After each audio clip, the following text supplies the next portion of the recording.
हाय, आपके साथ मैं हूँ Surabhi Sharma. India TV YouTube channel subscribe करिए, बेल आइकन दबाएं। उत्तर प्रदेश में बड़ा धर्म परिवर्तन रैकेट पकड़ा गया है, जो अब तक 1000 हिंदुओं का धर्म परिवर्तन करवा चुका है। रैकेट का हेडक्वार्टर दिल्ली के जामिया नगर में है। इसके टारगेट पर यूपी था। कैसे यूपी के अलग अलग शहरों में धर्म परिवर्तन करवाया जा रहा है, इसके पीछे किसकी साजिश है, हमने इसकी पूरी पड़ताल की है। कानपुर में आदित्य गुप्ता को अब्दुल कादिर बना दिया। मथुरा, वाराणसी, नोएडा, उन्नाव, शाहजहांपुर, मुरादाबाद, उत्तर प्रदेश के ऐसे 20 जिलों में 100 लोगों को डराकर, लालच देकर, हिंदू धर्म की कमियां बताकर मुसलमान बना दिया गया। मजहब की आड़ में उत्तर प्रदेश में बहुत बड़ा रैकेट एक्टिव था, जिसका काम था गरीब, बेबस महिलाओं, मूक बधिर हिंदू बच्चों को ढूंढ ढूंढ कर अपने जाल में फंसाना और फिर इनका धर्म परिवर्तन कराना। यह रैकेट इतनी सावधानी से काम करता था, इतने शातिर तरीके से अपने मकसद को अंजाम देता था, जिसकी भनक तक किसी को नहीं लगी। इस रैकेट का हेड ऑफिस दिल्ली के जामिया नगर का इस्लामिक दावा सेंटर है और अभी इनके टारगेट में नोएडा का मूक बधिर स्कूल था। जो उत्तर प्रदेश में लोगों को का धर्म परिवर्तन कराया गया है, वो नोएडा, कानपुर, मथुरा, वाराणसी इत्यादि जगहों का है। इसके अलावा देश के अन्य प्रदेशों में भी इनके द्वारा ये रैकेट चलाया जा रहा है। जो महत्वपूर्ण बिंदु इनसे पूछताछ पर आए हैं वो निम्नवत है। उमर गौतम है, वो स्वयं हिंदू से मुस्लिम में धर्मांतरित हुआ है, जो उत्तर प्रदेश के अन्य जनपदों के विभिन्न गैर मुस्लिम मूक बधिर महिलाओं, बच्चों एवं अन्य कमजोर वर्गों के लोगों का बृहद स्तर पर सामूहिक धर्म परिवर्तन कर रहे हैं। पहली नजर में यह केस क्रिमिनल केस नजर आएगा, लेकिन जब हमने इस केस की स्टडी की, रिसर्च किया, उत्तर प्रदेश के ADG law and order Prashant Kumar से खुद बात की, नोएडा के मूक बधिर स्कूल में जाकर मैनेजमेंट से सच जाना, जिनके बच्चे हिंदू से मुसलमान बनाए गए हैं, उन मां बाप से बात की, तो मालूम पड़ा कि उत्तर प्रदेश में मजहब के नाम पर सोची समझी साजिश रची जा रही थी, जिसके लिए फंडिंग पाकिस्तान से आ रही थी। कुछ दिनों पहले यूपी एटीएस ने खुलासा किया था कि किस तरीके से उत्तर प्रदेश में अवैध रूप से रोहिंग्या मुसलमानों को बसाने का एक तरीका खोजा जा रहा है। और अब यूपी एटीएस ने खुलासा किया है कि किस तरीके से अवैध रूप से धर्म परिवर्तन कराने का एक रैकेट काम कर रहा था, जो न सिर्फ नोएडा से लेकर के कानपुर तक, बल्कि मथुरा से लेकर के काशी तक अपनी जड़ें जमाने की कोशिश कर रहा था और लोगों को प्रलोभन दे करके, नौकरी और पैसों का लालच दे करके उन्हें मुसलमान बनाने की लगातार फिराक में लगा हुआ था। इन लोगों के टारगेट पर वो लोग हुआ करते थे जो दरअसल किसी को इनकी शिकायत न कर सकें, और परिवार से भी ये आरोपी यही कहते थे कि वो इस पूरे मामले की शिकायत किसी से ना करें और बदले में उन्हें प्रलोभन तरह तरह के दिए जाते थे। यूपी एटीएस ने मोहम्मद उमर गौतम और मुफ्ती काजी जहांगीर आलम कासमी को गिरफ्तार किया है। दोनों कई साल से धर्म परिवर्तन का धंधा चला रहे थे। उमर गौतम के नाम पर हिंदू मुस्लिम दोनों नाम जुड़े हुए हैं। इस पर हमने थोड़ी और पड़ताल की। उमर गौतम पहले हिंदू था। उमर गौतम का हिंदू नाम श्याम प्रताप सिंह था। पिता का नाम धनराज सिंह गौतम है। 1984 में उमर गौतम ने इस्लाम मजहब को अपनाया। 2010 में जामिया नगर में इस्लामिक दावा सेंटर खोला। उमर गौतम जब भी किसी हिंदू को मुसलमान बनाता था, तो उसको अपने धर्म परिवर्तन की कहानी सुनाता और हिंदू धर्म का दुष्प्रचार करता, हिंदू धर्म की कमियां गिनाता। ऐसा करने से वो लोगों का माइंड वॉश करता था। 21 जून को उत्तर प्रदेश पुलिस ने प्रेस कॉन्फ्रेंस करके इस रैकेट का खुलासा किया, लेकिन इस केस की पहली लीड 2 जून को गाजियाबाद के डासना देवी मंदिर से मिली थी। यूपी एटीएस ने मोहम्मद उमर गौतम और मुफ्ती काजी जहांगीर से जब पूछताछ की, तो बड़ा खुलासा हुआ। इस्लामिक दवा सेंटर के नाम पर दरअसल ये धर्म परिवर्तन का पूरा एक बड़ा सिंडिकेट था।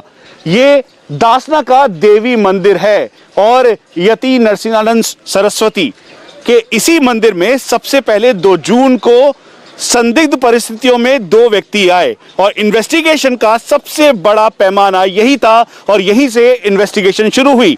जैसे ही यहां पर एंट्री हुई, लेकिन उससे पहले हम आपको ये बोर्ड दिखा दें जिस पे साफ साफ लिखा है कि यहां मुसलमानों का प्रवेश वर्जित है। इसीलिए जैसे ही इस दरवाजे से आप एंटर करेंगे तो सबसे पहले अपना आईडी कार्ड 2 लेयर्स पे, यानी पहली लेयर की सिक्योरिटी जिसमें पीएसी के जवान हैं और यहाँ के जो एडमिनिस्ट्रेशन के लोग हैं वो मौजूद हैं, वो पूरी डिटेलिंग करेंगे, डेटा रिकॉर्ड करेंगे और फिर उसके बाद आप आइडेंटिफिकेशन के बाद ही अंदर जा सकेंगे। और 2 जून को भी यही हुआ। यहाँ पर एक एक डिटेल आधार कार्ड को वेरीफाई किया गया। दोनों संदिग्ध लोगों ने जो उस दौरान यहाँ पर आए उन्होंने अपना नाम अलग बताया और फिर उसके बाद वो अंदर गए। 2 जून को 2 लोग अपनी पहचान छिपाकर दासना मंदिर में घुसते हैं, जिनमें से एक मुसलमान था। इनके पास से सर्जिकल ब्लेड और केमिकल्स मिले थे। मेरा नाम विपुल विजय है। तुम्हारा? मेरा काशिफ नाम है। किस पर्पज से आया? मैं ये पर्पज से आया हूँ। हाँ, आप ओपन कर लीजिए, सीधा बोल। मैं इस पर्पज से आया हूँ कि मैं अपने जो हमारे सरस्वती दयानंद स्वामी जी है, मैं उनके दर्शन किया। सर्जिकल ब्लेड किस काम की है तुम्हारे? हाँ सर, मैं ट्रीटमेंट करता हूँ। एक कपिंग थेरेपी नाम की एक ट्रीटमेंट होता है। इस मूल्य को मैं इसलिए लाया हूँ सर क्योंकि मैं यहाँ पे अनजान हूँ, मैं किसी को जानता नहीं हूँ यहाँ पर। मैं यहाँ को हिंदू नहीं मिला पूरे गाजियाबाद में। इसके बाद इन दोनों लोगों को पुलिस ने गिरफ्तार किया और पूछताछ में इस्लामिक दावा सेंटर, उमर गौतम, जहांगीर आलम, धर्म परिवर्तन के रैकेट के बारे में पता चला। केस यूपी एटीएस के पास था। उन्होंने 20 दिन तक इस रैकेट के एक एक लिंक को जोड़ा, रैकेट के सरगना पर नजर रखी। सर, किस तरीके से रैकेट काम कर रहा था, कौन कौन लोग इसमें इन्वॉल्व थे और कैसे गिरफ्तारी मुमकिन हुई इनकी? 2 जून 2021 को 2 लोग नाम बदल कर एक मंदिर में प्रवेश करने की कोशिश कर रहे थे दासना जेल में, दासना गाजियाबाद में। उनकी गिरफ्तारी के बाद से जो प्रारंभिक सूचनाएं थी उसको हम लोगों ने डेवलप किया और अन्य हमारी जो सिस्टर एजेंसीज हैं उनकी सहायता लेके एक बड़े गैंग का पर्दाफाश किया गया और जो डॉक्यूमेंट्स अभी हमारे पास मिले हैं उसके हिसाब से 1000 से ज़्यादा लोगों का धर्म परिवर्तन कराया गया है, जिसमें मुख्यतः ऐसे लोग हैं जो कि वल्नरेबल सोसाइटी है, जैसे मूक एंड बधिर बच्चे हैं, महिलाएं हैं, गरीब लोग हैं। उनको तरह तरह की लालच और प्रलोभन देके, चाहे वो पैसे की हो, नौकरी की हो, शादी की हो, इस तरह से चीज़ें करके एक संस्था इस्लामिक दावा सेंटर है ये चलाते हैं और उसके तहत ही ये चीज़ें हो रही हैं। ये संख्या 1000 से ज्यादा है जिनका धर्म परिवर्तन करा लिया गया है। महिलाओं को, मूक बधिर लोगों को और जो विकलांग होते थे, ऐसे लोगों को टारगेट करने के पीछे इनकी मंशा क्या थी सर? एक तो अपने धर्म का प्रचार प्रसार है और गलत तरीके से दूसरे धर्म के बारे में गलत मिथ्या फैलाकर और उसका धर्म परिवर्तन कराया जाना और इस तरह की धाराएं भी हम लोग लगी हैं। और इसके अलावा जब लोग ऐसे वल्नरेबल सेक्शन का धर्म परिवर्तन हो जाता है तो इनके घर वालों को भी धमकाया जाता है और वो इतनी हिम्मत नहीं कर पाते कि वो आकर FIR दर्ज कराएं। ISI के बारे में बताया जा रहा है कि वहां से फंडिंग हो रही थी, विदेशी जो एजेंसीज हैं वो फंडिंग कर रही थी और पूरे उत्तर प्रदेश में या पूरे भारतवर्ष में इनका जो ऑपरेशन था वो चल रहा था। हाँ, फंडिंग इसमें काफ़ी है और इसकी पूरी तहकीकात की जा रही है और पूरे तहकीकात के बाद ही ये बात स्पष्ट हो पाएगी कि कहाँ कहाँ से फंडिंग हुई और कितनी फंडिंग हुई। और इनका जो एरिया ऑफ ऑपरेशन था वो पूरे इंडिया भर में था? हाँ, अभी तक जो हमारे पास रिकॉर्ड मिले हैं उसके हिसाब से देश के विभिन्न भागों में इस तरह के कार्य किए गए हैं इनके द्वारा। उमर गौतम और जहांगीर से पूछताछ में मालूम पड़ा धर्म परिवर्तन के इस जाल में नोएडा का मूक बधिर सेंटर भी फंसा है। हमारी एक टीम नोएडा के मूक बधिर सेंटर पहुंची। वहां पर पुलिस धर्मांतरण केस में पूछताछ कर रही थी।